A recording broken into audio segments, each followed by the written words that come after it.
Hi guys, day 17 of 50 days challenge. మీరు స్టూడెంట్గా ఉండేటప్పుడే మెయిన్గా 2 waysలో మనీ అనేది ఎర్న్ చేసుకోవచ్చు.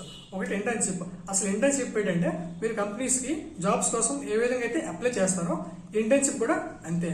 వన్స్ మీరు కంపెనీస్లో సెలెక్ట్ అయిన తర్వాత కంపెనీస్ మీకు ప్రాజెక్ట్ అనేది అసైన్ చేస్తారు. సో మీరు ఆ ప్రాజెక్ట్ చేసినందుకు మీకు ఎవ్రీ మంత్ కంపెనీస్ స్టైపెండ్ కింద మీకు ప్రొవైడ్ చేస్తారు.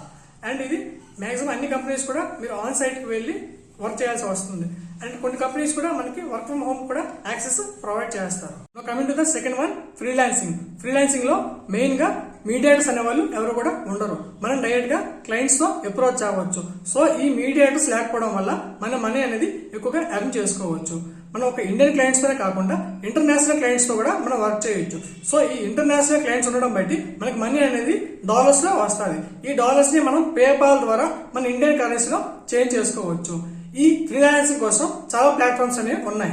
అందులో మనం వర్క్ చేసుకోవచ్చు. Like Upwork, Fiverr, Freelancer, People Per Hour అనే వెబ్సైట్స్ అనేవి చాలా ఉన్నాయి. మీకు ఎవరికైనా ఇంట్రెస్ట్ ఉన్నట్లయితే ఇందులో రిజిస్టర్ అవడానికి pan card, Aadhaar card, bank account with ATM card ఉంటే సరిపోతుంది.